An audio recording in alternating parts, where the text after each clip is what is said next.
Welcome to today's podcast. Our topic today is choosing the right business structure for your farm. Tax considerations. Have you ever wondered which business structure would be best for your farm, especially considering taxes? If you've been unsure about how to navigate the different types of entities like sole proprietorships, partnerships, or corporations, you're not alone. Hi, everyone. I'm Ted Gudorf, a board-certified estate planning attorney in Dayton, Ohio, and today we're going to dive deep into understanding the different tax considerations for Ohio farmers when selecting a business entity. Whether you run a family farm or you're considering restructuring, these insights could be critical to saving you thousands of dollars in the long run. So, grab a cup of coffee and let's get started. To make informed decisions about structuring your farm business, it's essential to understand the different types of entities available and their tax implications. So today, we'll talk about sole proprietorships, partnerships, corporations, and limited liability companies, otherwise known as LLCs. Each of these entities comes with its own set of advantages and disadvantages in terms of tax obligations. Now, before you start worrying that this will be an overly technical discussion, let me assure you that we'll take it step by step, breaking down the jargon into simple, understandable terms.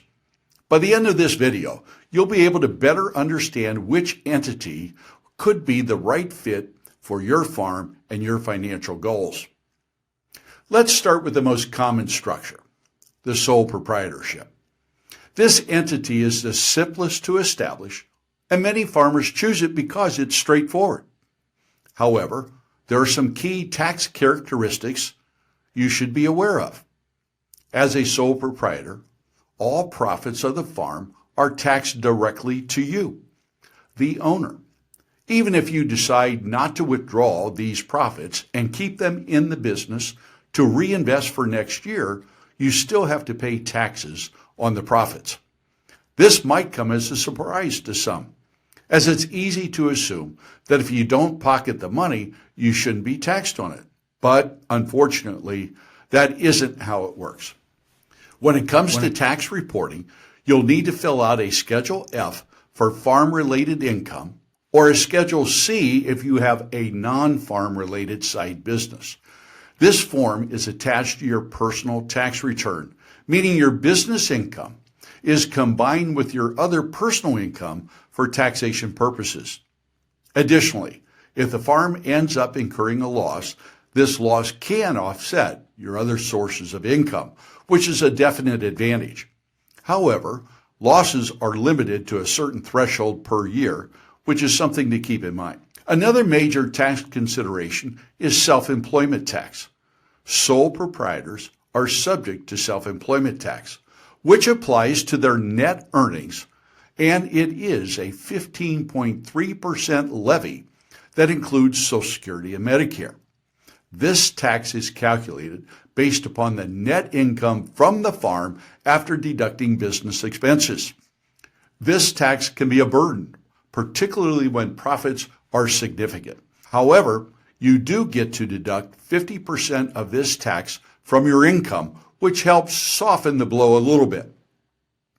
While a sole proprietorship is easy to set up, the tax burden, particularly this self-employment tax, can make this structure less desirable for those with substantial profits. It's also worth noting that as a sole proprietor, you have unlimited liability, meaning your personal assets are at risk if the business runs into legal or financial trouble. This lack of protection can be a significant disadvantage, especially if your farm carries a lot of liabilities or if you're worried about potential lawsuits. Additionally, without the ability to retain earnings within the business without immediate taxation, the long-term growth potential can be somewhat limited.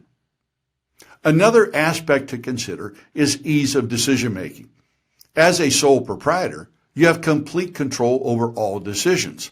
This can be a great advantage if you prefer to handle everything yourself without having to consult partners or other shareholders.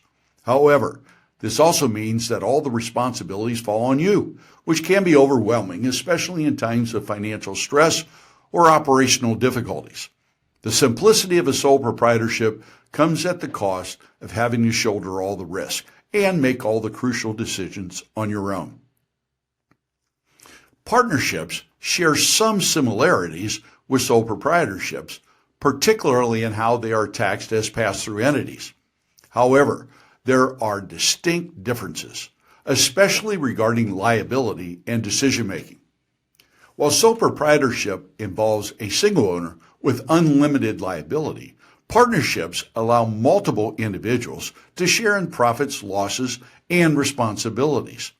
This shared structure can offer both benefits and challenges, particularly when it comes to liability and the need for collaboration in decision-making.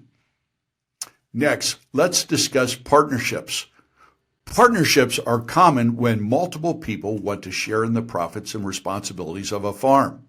Like a sole proprietorship, partnerships are considered pass-through entities, meaning that the partnership itself doesn't pay income taxes. Instead, profits and losses are passed through to the partners, who then report their share on their individual tax returns.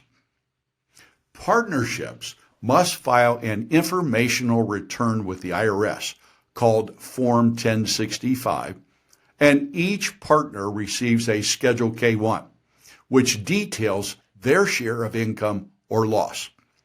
The K-1 is then used when partners file their personal tax returns. Partnerships are also eligible for the Qualified Business Income Deduction, otherwise called QBD, which allows you to deduct up to 20% of your qualified business income. This deduction can be a significant advantage depending on your income level. However, there is a catch when it comes to self-employment taxes. Each partner's share of the partnership's profits is typically subject to self-employment tax, just like in a sole proprietorship. The only exception is when a partner is considered a limited or silent partner who does not have management responsibilities. This distinction can be a bit tricky, and the IRS does scrutinize these situations, so it's essential to get good legal advice if you're going to rely upon that. Another key consideration in partnerships is the concept of special allocations. Let's say one partner puts in more labor than the others. The partnership can agree to distribute profits disproportionately. For example, allocating 75% of the profits to the partner doing more work. This flexibility can make partnerships an appealing choice for farms where contributions of labor, management, and expertise vary among the partners. But with this flexibility comes complexity. It's crucial that any special allocations are well documented and economically justified. Otherwise, you risk unwanted attention from the IRS. It's also important to have a written partnership agreement in place that clearly defines each partner's role, share of profits, and responsibilities. Without a clear agreement, disputes can arise, and the default rules imposed by state law may not be favorable to your situation. Another potential downside of partnerships is joint liability. Unlike corporations or LLCs, partners in a general partnership are personally liable for the debts and obligations of the business. This means that if the partnership cannot pay its debts, creditors can come after the personal assets of any partner, not just those of the partner who incurred the debt. This is why some farm owners prefer to form limited partnerships, or LPs, or limited liability partnerships, LLPs, rather than a general partnership, because these may provide some liability protection. LPs, or limited partnerships, involve at least one general partner who has unlimited liability and one or more limited partners whose liability is restricted to their investment in the business. This structure can be beneficial for attracting investors who want to contribute financially but do not wish to be involved in the day-to-day management. Limited liability partnerships, or LLPs, on the other hand, allow all partners to have limited liability, making it a more attractive option for those who want to share both management responsibilities and liability protection. Partnerships also provide flexibility in management. Unlike corporations, which have a formal structure with directors and officers, partnerships can operate with a more informal decision-making process. This flexibility can be beneficial for farms where partners want to have equal say in the management without the bureaucratic procedure that corporations sometimes require. However, this informality can also lead to challenges if partners do not clearly define roles and responsibilities from the outset. Now let's move on to corporations. For farming businesses, there are two types of corporations to consider. We want to talk about C corporations and S corporations. These are more complex structures, but they also come with some distinct advantages. Remember, a corporation is formed under state law, and then a tax election is made with the IRS. A C corporation election, it is a separate legal entity, which means that the farm pays its own taxes on profits at a corporate tax rate currently at 21%. However, this separation also means that profits distributed to shareholders as dividends are taxed again at the individual level. This is called double taxation, and it's one of the biggest disadvantages of a C corporation for small businesses like farms. Now, the good news is that there are ways to minimize this double taxation. For example, a C corporation can distribute profits to its owners in the form of wages, bonuses, or consulting fees, which are deductible to the corporation. This effectively reduces the taxable income at the corporate level. But again, there's a trade-off here. These payments are subject to FICA taxes, which includes Social Security and Medicare. One of the biggest advantages of a C corporation is its ability to retain earnings. Unlike partnerships or S corporations, a C corporation can retain earnings without immediately passing the tax burden onto its shareholders. This is particularly beneficial for farms looking to reinvest profits into equipment, land, or other capital improvements. However, there are limits. Retaining more than $250,000 without a clear business purpose can trigger an additional tax called the accumulated earnings tax. C corporations can also offer more extensive fringe benefits. For example, health insurance, retirement benefits, and other perks can be provided to employees, including the owners, without the same tax implications faced by S corporations. This can be a very valuable tool for farm businesses looking to attract and retain skilled workers or provide for the owner's future. Additionally, medical reimbursement plans can be established, allowing the corporation to reimburse employees for out-of-pocket medical expenses, which are deductible for the corporation. Another aspect worth mentioning is the separation of ownership and management. In a C corporation, shareholders own the company, but do not necessarily manage its day-to-day operations. This can be advantageous for farms that want to bring in outside investors without giving them control over the business. It also allows for continuity, as the corporation can continue to exist independently of the original owners, making it easier to pass the farm on to the next generation or sell it in the future. Now, the other type of corporation is an S corporation, which is a bit of a hybrid between a partnership and a C corporation. An S corporation allows for pass-through taxation, which means profits and losses pass through to shareholders, avoiding the double taxation of C corporations. This makes it a very attractive option for smaller farms looking to avoid the extra tax layer. One critical benefit of an S corporation is the potential to reduce self-employment tax liability. Shareholders can receive income as both wages and distributions. While wages are subject to self-employment taxes, distributions are not. That can save money in terms of payroll taxes, sometimes a substantial amount. However, you need to be careful. The IRS requires that shareholders take a reasonable salary, and they do scrutinize situations where wages are minimized to reduce taxes. Now, another advantage of an S corporation is limited liability protection. Shareholders are generally not personally liable for the debts and obligations of the corporation, which can provide peace of mind, especially in a high-risk industry like farming.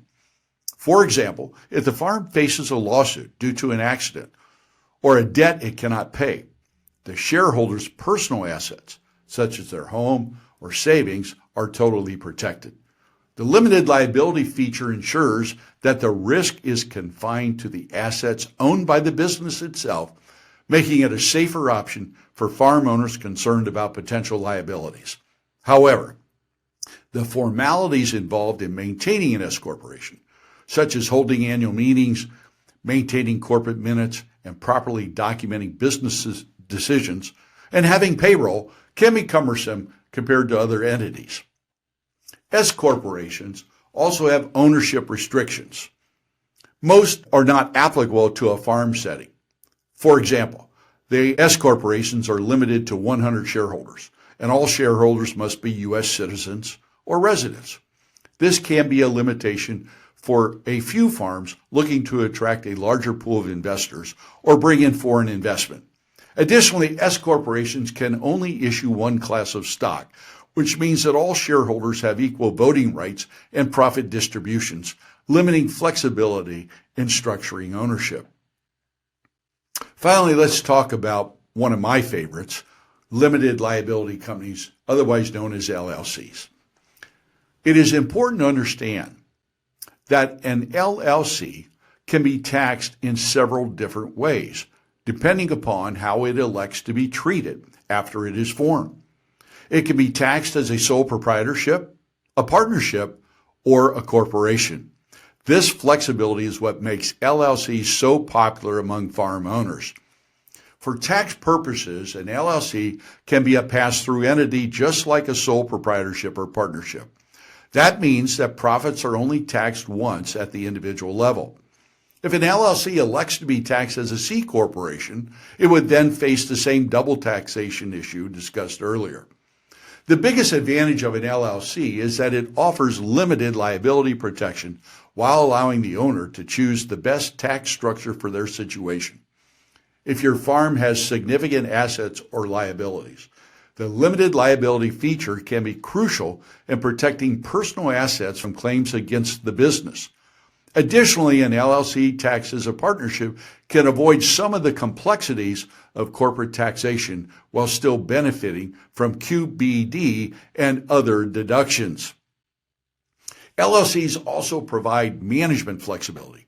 Unlike corporations, which require a board of directors and officers, an LLC can be managed directly by its members or oftentimes appointed managers. Sometimes the appointed managers can be one or more of the members. This can make day-to-day decision-making more straightforward, especially for family-run farms.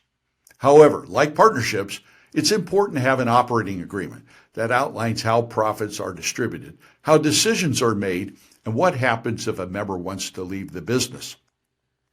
Another benefit of an LLC is its ability to adapt to changing circumstances. As your farm grows, you may find that the original tax structure is no longer the most advantageous. With an LLC, you have the flexibility to change how the business is taxed, whether it's a partnership, S corporation, or even a C corporation, depending on what makes the most sense for your financial goals. This adaptability makes LLCs an attractive option for farmers who want to future-proof their business. Oftentimes, our clients will have more than one LLC. One will be an operating company and the other will be a holding company. And the concept is to further isolate all the liability on the operating company while we're protecting the golden goose, the land, and maybe even the equipment, which are assets that are bought for and paid for from any potential liability associated with operating the farm. That's why we have multiple limited liability companies so often. So with all these different options, how do you decide which one is right for your farm? Well, it's important to know that there's no one-size-fits-all answer. Each structure has its pros and cons, and the best choice will depend upon your unique circumstances.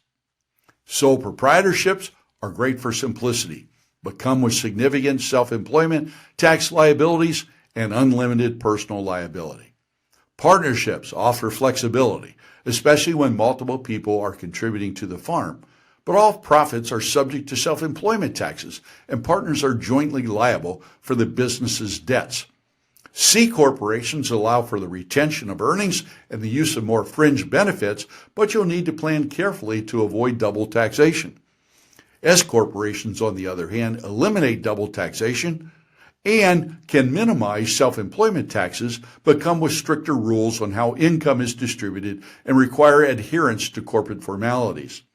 LLCs provide for the best of both worlds in many cases, with the ability to choose how you're taxed and the added benefit of liability protection and management flexibility. The most important takeaway here is that planning ahead is crucial. Too often I've seen farmers set up their business as a sole proprietorship simply because it was easy, only to find themselves facing unexpected tax liabilities down the road. Getting professional tax and legal advice before deciding on a business structure can save you a lot of headaches and money in the long run. Let's address a few common misconceptions. Many people think that if they set up a business as an LLC, it will automatically be the most tax advantageous. But remember, LLCs don't automatically have a preferred tax structure. The way an LLC is taxed depends on the elections made when setting up the business, and it can even change as your business grows. Simply getting an LLC set up without understanding the tax implications can lead to unintended consequences. Another misconception is that sole proprietorships are always the cheapest option. While they may have lower setup costs initially, the ongoing tax burden, particularly with self-employment taxes, can make them more costly in the long term. The self-employment tax on a successful farm can add up quickly, and without the ability to split income or retain earnings without taxation, you could end up paying far more in taxes over time. Many farm owners also assume that forming a corporation is too complicated or expensive. While corporations do require more paperwork and adherence to formalities, the benefits, such as limited liability or potential tax savings and the ability to retain earnings, can far outweigh the initial costs, particularly for larger farms or those looking to scale. With proper guidance, setting up and maintaining a corporation can be a manageable process that provides significant financial and legal benefits over time. Choosing the right business structure for your farm is one of the most critical decisions you can make for its financial and operational success. Each option, whether it's a sole proprietorship, a partnership, a corporation, or an LLC, comes with unique advantages and disadvantages. The right choice will depend on your farm's size, your goals, and long-term strategy. Here's the bottom line. Don't rush this decision. Consult with a qualified estate planning attorney or tax professional who understands the intricacies of farm businesses. They can help you weigh the pros and cons of each structure, ensuring that your farm is set up for success while minimizing tax burdens and protecting your personal assets. Understanding these structures is just the first step. To see how these concepts apply in real life, check out our next video, where we dive into a real-life farm estate planning case study. It's a fascinating look at how proper planning can protect your farm's legacy and save thousands in taxes. See you there.